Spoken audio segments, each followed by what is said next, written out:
G'day everyone, Kate from the Narrate staff here. This Sunday, as we continue in our relationship series called Want It, Have It, Wish I Didn't, Adam poses the thought, there is no such thing as a marriage problem. He suggests that only single-person problems exist. A couple weeks ago, you guys may not know it because by the time we got to the 10 o'clock gathering, it was less of an issue, but a couple weeks ago on Daylight Savings Sunday, I found myself more ill than I can recall being in a very long time. The morning started off pretty normal, and I got out of bed and yada, yada, yada. You don't need to hear those details. But I woke up with a headache, and then by the time I'd had breakfast and was ready to walk out the door, we get here about 5:45. My headache was still there, so I went into the bathroom cupboard where the drugs are, at least the legal drugs. The illegal ones, they're somewhere else. Really? I thought that was funny. Not trying to make light of a serious subject, but kind of. So I grabbed this Tylenol bottle, and I took 2 Tylenol because I can't take Advil because I OD'd on those a couple years ago, and so I'm not allowed to take Advil anymore. That was on accident, but it did happen. So I took these Tylenol, got in here, and you may remember, though, I was a complainer all weekend about daylight savings. Remember, I might have even said something like, hey, we're going to pass around a petition, and we're going to get rid of this. Because throughout the morning, especially as we were setting up, I just found myself more and more and more tired, and felt like there was lead in my shoes, and I was complaining a lot, which was ironic because we just talked about not complaining a couple weeks before that. And then at about 7, my job setting up is over, and the goal is that I would go back to the office by about 5 minutes after 7 or so, and that gives me about 40 minutes to pray and think through and prepare for the message one final time. I do actually prepare for the message. Those of you that are wondering, it's not just winging it. So I'm going back over there and one final rehearsal, if you will. And I sat in my chair with the intention of praying. But what happens to you when you sit in the chair with the intention of praying? But that's not supposed to happen on Sunday mornings, right? This is the peak. And I sat in the chair for a few minutes, and I literally did one of those oh, my word, I'm falling asleep here. This is not good. That's when I started to get a little nervous, something is not right. And then you start getting anxiety about the fact that you're getting sick, and so now you're not really sure what's going on. Am I sick or am I having an anxiety attack? Anybody else relate to that? So I made my way back over here and went through the mic check and was the total head case, and I sat down, my friend Marvin, who gets here at 8:15, I went and sat down next to him, and we talked for a few minutes, and then when someone's talking and you just can't even think about their words, not like you're annoyed, but it was just wah, wah, wah, wah, wah, wah. Some of you, that's every day, but I don't know if I looked at him or not, but I was like, dude, I gotta get up because the room was spinning. And when you do this, but when your head gets here, you're still looking this direction. Do you know that feeling? It's the worst feeling. That's what was going on. So I staggered back into the back lobby, and it's 8:25 now. There's no going anywhere. And Rex was standing back there, and he's like, how you doing? I was like, I'm not doing good. What's going on? And Jessica was standing there, and she's like, I'm dizzy. My legs are feeling weak, and I had new shoes on. Maybe it's the shoes. I don't know what's going on here. So then, before I could really do anything, which I think was by the grace of God, the train just kind of left the station. The band got up here, I didn't even see it. The preview song started, and then years ago, there would have been an Amalgamate Caffeinated, and I could have slipped out the door during that, or Narrate News, and something like that. But, it was just going, and the next time it stopped, it was when I was supposed to be on the stage and share some kind of a message. And I made my way to the front row. I did not know how I was going to get up on this stage. I'm not kidding. It was not good. Stood there for a couple minutes during the preview song or the first worship song, I guess. And then I know I'm not supposed to do this because it's distracting, but I went back to the back of the room because I was like, I'm going to barf, or I'm going to pass out, or I'm going to have an anxiety attack. In every case, I want to be in the back of the room, not the front of the room. Went and stood against that wall back there for a little while. Nothing's getting any better. Well, I better get up there. And so maybe this is in my head, and I'm all of my psychotherapy, I'm trying to coach myself through this. You're not sick. You're just crazy. That's your only problem. So I made my way back to the front row, and I'm standing next to Caleb, and apparently my agitation was apparent because he did this, the people in the back tell us we can't talk because you all notice when we talk. So he did this, dude, are you all right? And I said, no, something's really, really wrong. And then he just went white, because it's poor Caleb, when I go down, what does he do, right? What is the contingency plan when the guy who's communicating passes out on the front row, which we decided last service that it's Kate. So if that ever happens, you just tell Kate that it's her job to preach that particular morning. It's the only way we're going to get her to do that, so that should get that done. So then I started thinking, I just want to go home and get in bed. Like that's literally, and the thought of getting on the stage and delivering a message was like, I don't even know how I can do this. And then I started thinking, oh no, Lord, is this burnout? Like, is this what happens when someone like loses their mind? Because I've had friends, you've had friends, I've had friends who have like burned out, like they were in the office on Friday and then on Monday they were in the psych ward because apparently they drained all of their endorphins in their brain and suddenly they just, you know what I'm talking about? So I feel really healthy. I don't feel like that's a threat to my lifestyle. And yet then I was sitting there going, well, is this what burnout is like? Like suddenly I can't even get up on the stage anymore. Like I just want to go home and get in bed. I don't know. And then Kate was like, amen. And I had to get up on the stage. And I did get up on the stage. And if you're here for the 8:30, I just said like, okay, guys, we got to pray because I'm not right. And I'm not sure how this is going to go. Managed to tough it out through the 8:30, was a little bit better at the 10, was a little bit better still at the 11:30. Then had a friend's birthday party after that. And the whole birthday party, I was completely self-absorbed because I'm like, I'm dizzy. I don't know what's wrong. And I'm drinking water, and that's not helping. I'm drinking tea, trying to get some caffeine. And like, what chemical substance can I take that might help me not feel poorly anymore? So I'm doing all those things. Nothing's helping. Then I had a 4 o'clock meeting with some of the guys from the council for some interview stuff we were working on. And I met them at that meeting. And the first thing I said to them was, guys, I just got to warn you. Like, I've been dizzy all day. I don't know what's going on. And I could see the look on their face, like, flu, stay away, right? And so went through that meeting, got home, was still dizzy, just kind of sat in the chair, kind of zombified. Next day, woke up. I was fine. Went for a long run with my friend David. It was totally fine. And so then I was feeling like a hypochondriac, right? And maybe I was dehydrated. Yeah, I must have been dehydrated. Yeah, I skied a lot on Saturday. Didn't stop for lunch. Skied the Wild West the whole time. Didn't eat lunch. Didn't drink water. Yeah, must have been dehydrated. That's it. I was dehydrated. And daylight savings, boom. But then this week, I figured out what was really wrong. And it wasn't good news. I'm just going to tell you. So on Tuesday, because then I came in the next day and the staff's like, how are you? And I'm like, I'm fine. Turns out I'm just crazy. I don't know what was going on. Then this week, I think it was Wednesday actually, woke up with a headache. I don't know what do you clench? Like, can you tell when you're clenching in your sleep and then you wake up? Does anybody else have those problems? So that's what was going on for me. And I woke up, clearly I'd been clenching all night, had a headache. A couple hours later, I was ready to go to the office because I don't go until like 11. That was a joke too. We work from 11 to 2. It's a pretty cush job. So I went in and I walked into the bathroom and there's the medicine cabinet cupboard thingamajig. And my wife is an RN and she's German, which means she knows a lot about drugs and she buys the generic ones. So I'm accustomed to not being able to read the bottle. I just know the shape of the pill and where the bottle's at in the cupboard. You can see where this is going, right? And so there's the Advil, can't take that. Right next to it's the Tylenol, grab the Tylenol, some crazy word, I don't know what it is, open it up, yep, different color, same shape, must be right. And as I'm taking the lid off, I'm looking at the bottle, and I can't understand the big chemical word that precedes it, but suddenly I recognize 2 letters. And I'm not a genius, but I kind of understood what these 2 letters mean. The letters were PM. So I just did what you just did. I was like, really?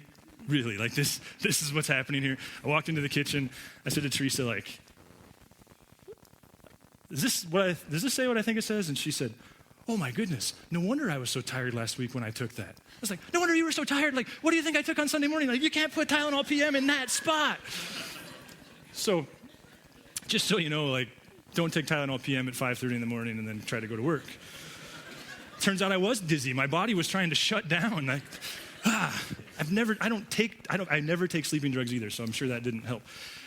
Now, I say all that, one, to demonstrate that I'm broken, probably more so than you, but more so because this morning, we're gonna start with a question. We're in this series called Want It, Have It, Wish I Didn't, which is kind of this snarky way of saying that if we're not careful, our relationship desires follow a pretty predictable pattern where we want a relationship more than anything in the world, and then we get the relationship, and then before we know it, we're just wanting to punt the relationship back into the pond.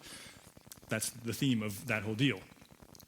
The question that I want to ask this morning, and it's an amalgam of things that I've heard from a variety of different sources and thinkers and communicators, and it's a pretty silly question. It's a pretty counterintuitive question. It's kind of simple, but I think it's also extraordinarily complicated.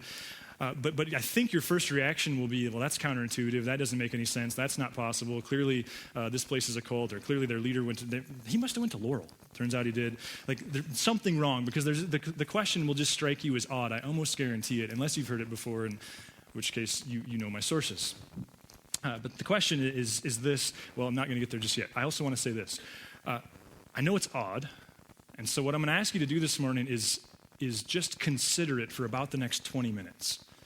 Like just consider the possibility of it, and then when you walk out the door and you figure out what you're going to do today and the rest of your Sunday, you can decide whether to take it with you or not. I think, especially based upon what myself and a bunch of people on the staff have the privilege of doing, which is sitting across the table from people like yourselves and hearing your stories, I think that this question can unlock a lot of relational stuff.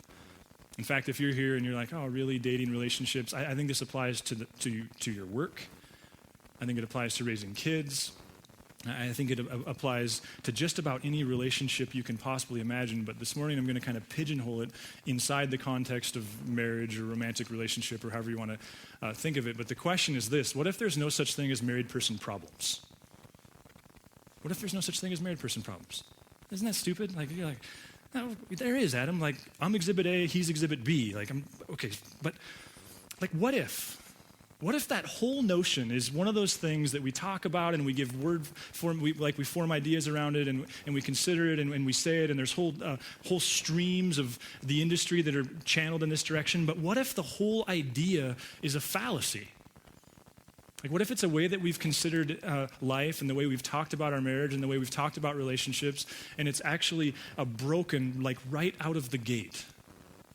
Like, what if there's no such thing as marriage problems? Instead, what if what there really are single person problems that become confused for married person problems when single people get married? You follow that? Like, what if all the problems that we would typically call marriage problems, and we'd say like, oh, they've got marriage problems, oh, she's got marriage problems, oh, they're going to marriage. What if in actuality what's going on there is you have two single people who had problems, and then they got married and the problems didn't go away, they just share their problems. You follow this? Kind of simple, but I want to spend some time on it. So let me introduce you. We brought a couple people with us. This is her. And her, let's see, am I in the light yet? Her is a fine receptacle, wouldn't you agree? But her has problems. That's what I kind of want to illustrate here. Like, she's got her stuff, her garbage, her issues. She's not like you. She's like the other hers that don't go to church here. And then there's him. I love the creative team. These guys are a blast. And him too. He's a fine receptacle, not as fine as that. Although she's dented. I don't know. Maybe that tells us something. Is he dented too?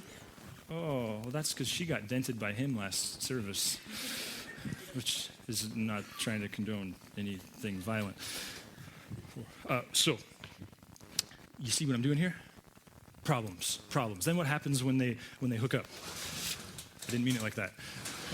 But like, what happens when him and her become like married, or an item, or they're dating, or they're living together? Do you see this? Like, do they have married problems? Do they have married person problems? I'm going to argue no. And this is what I want you to consider for the next 15 minutes. I want to suggest to you there are no married person problems here. There's single person problems that are now married. Just like there's people who get jobs and then they have problems that they take with their jobs. And there's people who become parents and they have those problems as parents. Well, what if saying, I got marriage issues, what if it's a giant cop-out? Now, I realize that I run the risk of grossly oversimplifying some otherwise very complex marriages, so please give me the benefit of the doubt. We're talking about the types of issues that happen within a realistic continuum. But what if it's the case? And the question that, of course, would follow is, okay, so then how do we then so easily confuse single-person problems for married problems? I have a theory. May I? Indebted to a bunch of people for this, but think about this. Think about the natural flow that happens when two people meet, they start dating, they fall in love, then what happens? They become psychotic, right? I mean, seriously, what's the definition of psychotic? It's out of touch with reality. Tell me you weren't psychotic when you finally decided to marry her or marry him or move in with him, right? That's the definition of it. What happens is your brain begins to play tricks on you. This is psychology here. This is Dr. Cloud and Townsend and a host of others going like, what happens is chemically your brain starts to play tricks on you. And what does it tell you? It tells you that she's perfect. that he's the answer to all your problems, that she's the one and only that you'll ever need, that somehow she's going to make you happy forever, he's going to make you happy forever, and you'll never need another thing for the rest of your life. And then what eventually happens? Now, sometimes it's like month 2 in the dating process, and sometimes it's month 2 after being married, but what eventually happens? Your brain gets tired, doesn't it? It runs out of chemicals. What Dr. Cloud says, it runs out of ether. Like the buzz goes away. And what do you suddenly realize at that point? Her's got some problems, right? And him's got some problems. And part of the dynamic here that we'll talk about this morning is it's a lot easier to evaluate his problems than it is to pay attention to your own. It's a lot easier to evaluate her problems than it is to see your own. And what happens is life starts to unfold and things start to happen. And where's the longboard? And did they hide it from me? Oh, okay. Because let me just, this might help. Because what happens is you start like bumping into each other, you know what I mean? And don't giggle, this isn't junior high, but like eventually, and stuff starts coming out, right? And then like it's month 2 of the marriage and suddenly it looks kind of like this. Because life starts running into each other and it goes something like this. You with me? And you run into each other, and she's supposed to fall over, but she's stubborn. Not endorsing anything violent. And in this moment, when that happens, and there's garbage everywhere, what does him do? Him starts going, her's got some problems. And what does her do?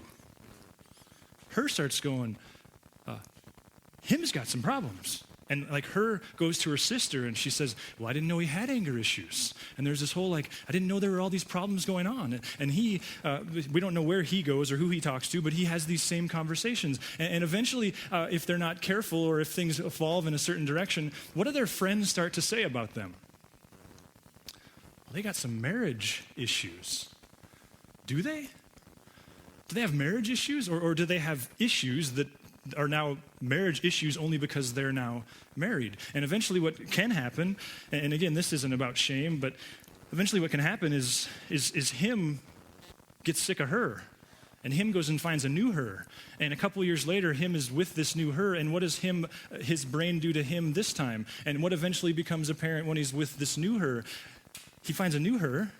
And eventually he realizes her's got some problems. In fact, her's got the same problems that the last her I had.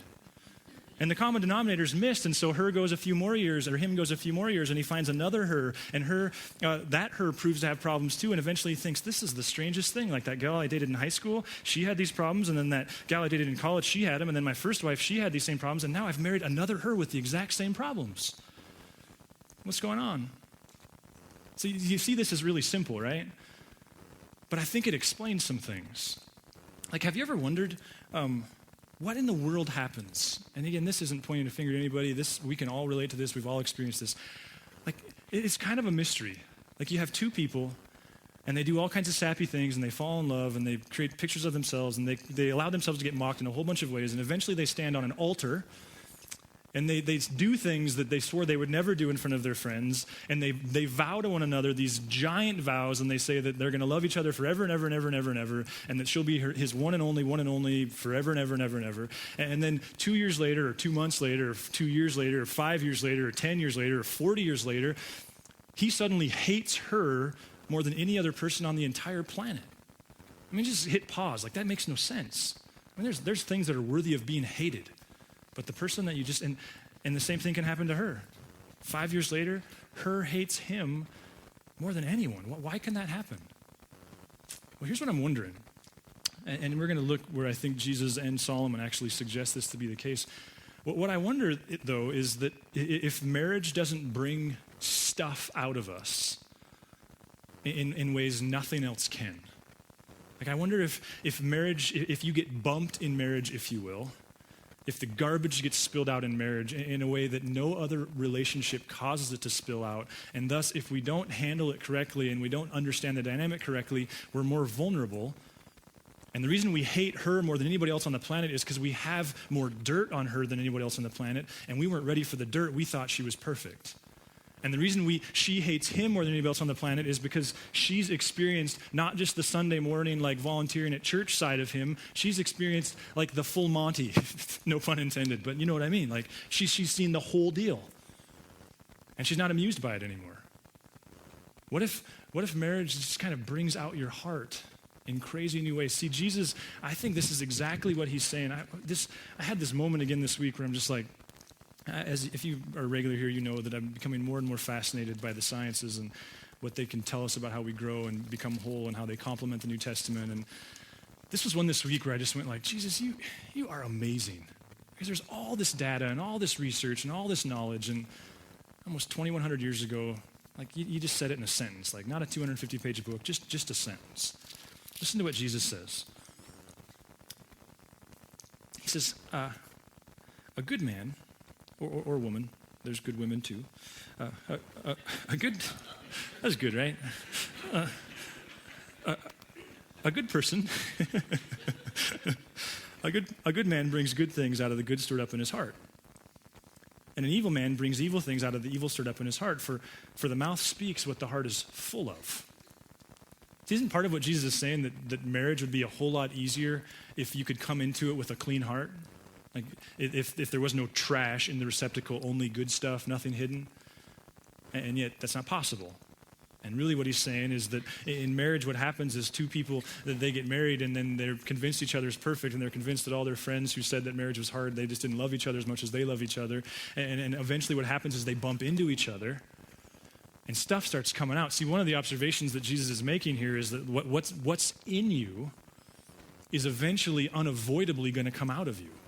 Like it's just, there's no way around that. And yet, all too often what we say is, well, they got marriage problems. And Jesus is going, no, they don't have marriage problems. They got problems and now they're married. But let's distinguish those two because that becomes important. You with me? So what if? You don't have to believe me when it's over, but what if Jesus is onto something? What if Jesus would say, yeah, you might need to see a marriage counselor, but not because you have marriage problems, because you've got personal problems that the marriage counselor is going to help you understand how your personal problems run into her personal problems, because eventually what happens is you start paying attention to each other's problems, not your own problems, and then you're in this cycle, and she's convinced she's perfect, and he's an idiot, and he's convinced the opposite way around, and there's this dance, and it never ends. And it would beg the question, like, okay, so what do we do with that? And I think the first observation Jesus is making is he's going, well, you got to know what's in you. You've got to pay attention to what's in your heart. And you've got to know that when you finally meet the one and only, they're going to draw stuff out of you that nobody else has ever drawn out of you. And part of the role of marriage is that it's safe enough that can actually happen. But it doesn't work if it's just finger pointing. It works if there's a high level of teachability. And what we want to do is grow as people. And we go, okay, so God, I think maybe you made marriage, this is cliche, but I think it's true, not to make us happy, but to make us holy. And those of you that are married, you can relate to the fact that nothing makes you feel more vulnerable and more exposed than does marriage. Why? Because there's just all this stuff in you. Listen to the way Solomon handles this. Jesus, I think, is standing on his shoulders, and Solomon, of course, commonly referred to, well, the Bible calls him the wisest man to ever live. I feel it's important to qualify that and go and tell Jesus, because I think it's valuable that we think of Jesus as a keen intellect as well as Savior and Lord. But listen to what Solomon says. He says, above all else, guard your heart. Now just stop and think about this, because this is one of those verses, if you've been around church for a while, you like read it without even hearing it. Above all else. I mean, if you got a new job and the first day on the job, your boss looked at you and said, hey, above all else, like what would you know? Like, here's the one thing you better not screw up. Above all else, guard your heart. He's using, the original language tells us here that he's using militaristic type language. He's thinking of the city-state way of life where you didn't have whole countries, you had a city and you had these giant walls, and the strength of your walls determined the veracity of your city. And he's going, hey, be very, very careful about the gateway into and out of your heart. And then listen to the second part. For everything you do flows from it. everything you do is a reflection of your heart. In other words, isn't he saying that your capacity to have healthy relationships is directly related to your heart? That in marriage, your heart is far more an indicator of your relationship than are they. Now, I know that's tricky and sometimes hard to accept, but what if? What if you could adopt that? When I, about 10 years ago, I student taught. That was what my bachelor's degree was in. And I got to student teach with this guy who, he was one of the funniest people on the planet. Former college athlete, taught at Billings West. He did youth ministry with us, and so I knew him, and he invited me to come student teach with him. His name was Kurt. He was 6'9". Did I say he was funny? I mean, this guy was like just crazy, crazy funny. He would say things in the classroom to students that should have got him sued, but they would be laughing. He was just that super likable person. And that was actually part of what caused me to go, I don't think I can do this teaching thing, because his ability to build rapport with students was just incredible. And I'd stand there like, I'm an idiot. I can't build rapport like this guy. There's no way I could do this job. But one of the things that shocked me about him was, or about that whole deal, was he was so good at building rapport with students that it was easy to assume, especially like in my first day or my first week, it was really easy to assume that he would never be mistreated by a student. Like no one would ever treat him poorly, no one would ever pop off, no one would ever be a jerk. And yet it happened. And it didn't make sense to me, because I was like, wait a minute. If they're going to treat him poorly, then that's a bad sign, because he is so likable and so kind and so easy and all kinds of different dynamics in his classroom. And I began to ask him about that, like, so what's the deal here? And here's the one thing, not the one thing, but the one thing that I really took from my experience with him. And he said this to me, I don't know how many, feels like thousands of times, it couldn't possibly have been, but he would always go, Adam, you always have to remember that the way someone treats you is far more a reflection of what's going on in them, in their home, on their drive to school, in the class they had before this one, in their relationships, in their friendships. You always have to remember, Adam, that the way someone treats you, especially the way a student who's already unstable and emotional and got all these things going on and all these pressures and all these hormones and all this stuff, you just have to remember that their treatment of you isn't a reflection of you so much as it is of their life. And you hear that, don't you? And especially if you used to be in high school, you go, oh yeah, that was true. Like, what a tumultuous time. Even if you're there, you're going, well, yeah, that's true. Like, sometimes I can't even explain why I'm so grouchy, but I'm just grouchy. Isn't that what Jesus is saying? Listen, there's stuff in you, and what's in you is eventually going to come out of you, so you better pay attention to what's in you, because what's in you is going to impact your relationships, which would ultimately ask this question. And again, I know this is really simple, but the first time I heard this, Andy Stanley talks about it. I think he stole it from Cloud and Townsend.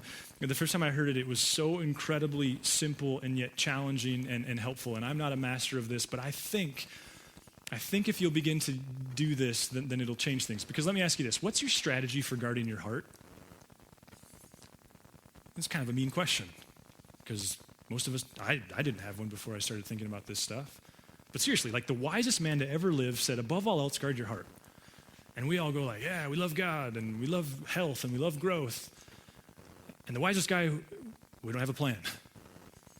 So I guess what I want to spend the last 5 minutes on is just kind of unpacking a strategy for how do you guard your heart. And it starts with this. It starts by every time something happens, every time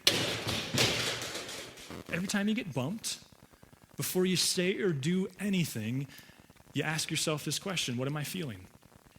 Like what is going on in here? See, the question assumes. Go ahead, next time. Stop and think about what you're feeling before you speak. The question assumes, first and foremost, that whatever's going on here has more to do with me than it does the situation. And you've seen this. Like, you've seen this with friends where you're like, yeah, he's only about 25% of the problem, but if he had solved his 25%, they'd have a great relationship. You know what I mean? That's where this starts. But us men, we struggle with this in particular. Because you ask me or most men, like, what are you feeling? Frustrated. What else are you feeling? Angry. What else are you feeling? I'm ticked off. What else are you feeling? Mad.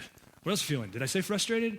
Like, we just don't have much of a vocabulary there, right? Like, and we know now, many of you have heard this, that in leadership they now understand that you have two Q factors. You have your IQ and your EQ. And did you know that there's not even a conversation about this anymore? The evidence is so incredibly exhaustive and so convincing that if you want to look at someone and predict their success in life, Their success has far more to do with their EQ, their emotional intelligence, than their IQ, which means us men are in trouble because this is hard to identify our emotions. So I'm going to try to help you and develop your vocabulary. Are you ready for this? So we'll give you anger. So maybe you're feeling anger. But the deal here is, and sometimes, I talked about this a few weeks ago when we talked about grieving, sometimes you might have to buy yourself a couple days to go, all I can tell you is something's not right, and it's going to take me some time to figure this out. But I'm not going to say anything. I'm not going to do anything until I identify the feeling. Maybe you're feeling anger. Maybe you're feeling left out. Now, what you'll see here is a lot of these are really hard to admit. It's way easier to just not go there, because if you were to say to your wife, like, I'm feeling kind of left out, you feel like a sissy girl if you say that. So pick your poison, I guess. Sorry, girls, because I know you're stronger and braver than most of us men, but sissy girl is a common adage. Okay, so maybe you're feeling embarrassed. Ever had that happen? Maybe you're feeling unappreciated. I had a great interaction with a friend a couple weeks ago, and the word that I was using was funk. Like, dude, you're in a funk. What's with the funk? And what came out of that process was his feeling unappreciated. And I went, great. Now that we know that's what you're feeling, boom, I can work with that. I can apologize. I can be intentional. I can reaffirm. But once you know what you're feeling, and at the same time, that helps them realize, or it helps you realize, wait a minute. This has more to do with me than it does you. Maybe you're feeling ugly. There's a hard one to admit. Go ahead. Next slide. Or maybe you're feeling unlovable. Next slide. Maybe you're feeling like a failure. Or next slide. Maybe you're feeling old or stupid or lonely or abandoned or scared. Maybe you're feeling out of control or betrayed. Maybe you're feeling picked on. Ever had that situation and everyone else was laughing and you're like, I'm not sure why I don't think this is funny, but I'm feeling picked on. Maybe you're feeling jealous. There's a really hard one to admit, isn't it? Because you feel like you're in middle school again. And yet, I'll just tell you, based upon the meetings that I have, it seeps into every one of our relationships. Maybe you're feeling disrespected. See, if you can identify the emotion, if you can identify what you're feeling, then suddenly what happens is you're not evaluating their behavior. You're recognizing that it starts with me, and it had far less to do with the bump than it did the stuff going on in me. And the second thing is, then you say it out loud. That if you can begin to say it out loud to them, to someone else, to your friends, to whoever it is you process life with, I'm telling you, the feelings will lose their power. And you'll spend a lot less of your life feeling like a victim, and you'll feel a lot less of your life feeling like you're out of control, and you'll spend a lot less of your life feeling emotional, because suddenly you'll own the stuff that's in your heart. And should you choose to follow Christ, then the great thing is he goes, okay, let's work on that. Because the brilliant thing about Jesus, I was reminded of this again this week as I was working through 1 Thessalonians of all places. That Jesus, he was so unimpressed by religion. So unimpressed by this, so unimpressed by ceremony and attire and pageantry, so unimpressed by the right wardrobe and the right words and the right correspondence and the right relationships and the right actions. Jesus time and time and time again said, I'm going to flip this whole thing upside down. We're just going to start with the heart. Because if we can get the heart right, the behavior will follow. I was reminded this week of something Rob Bell said years ago, where he said we need to spend more time talking about our identities and less time talking about our behaviors, because if we can get our identities right, the behaviors will follow naturally. It's the heart stuff. And if you follow Jesus, he'll help you with this. Now, if you're single, I really want to speak directly to you, because listen, I know that singleness happens on a continuum, and all too often we treat it like a disease, and I don't mean it like that at all. So some of you, you're single, and you're happy to be single, and you hope you're single forever and ever and ever, and God certainly gives you that permission within the Scriptures. Some of you are single, and you're content, and you're enjoying life, but you spend a lot of time looking forward to when you're going to meet her or when you're going to meet him. And some of you, I had a good friend who helped me to understand this, who was single into her 30s.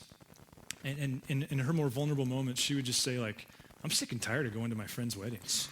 Like, some of you are just at this place where you're just bitter, you're scared, you're angry, you're tired of having to move out from that roommate because that roommate's getting married, and that's happened to you 3 times now. Listen, here's what I think is really good news about this stuff for you. What it means is that your time spent single isn't it's not idle. Like, you're not wasting your time. Because every married person will tell you, if you ask them, one of the great dangers of getting married is the moment you get married, any garbage left that you haven't dealt with, you know what your natural response is to it? It's to stop owning it. It's to start blaming it on her. You have an incredible advantage in your singleness to continue, the way Andy Stanley says this, is to deal with the skeletons in your closet. Because the moment you get married, your skeletons you assume are their fault. And it's really hard to fix things that are actually your fault, but you're convinced they're their fault. So you can use this time. You can use every relationship to develop the ability to guard and monitor your heart.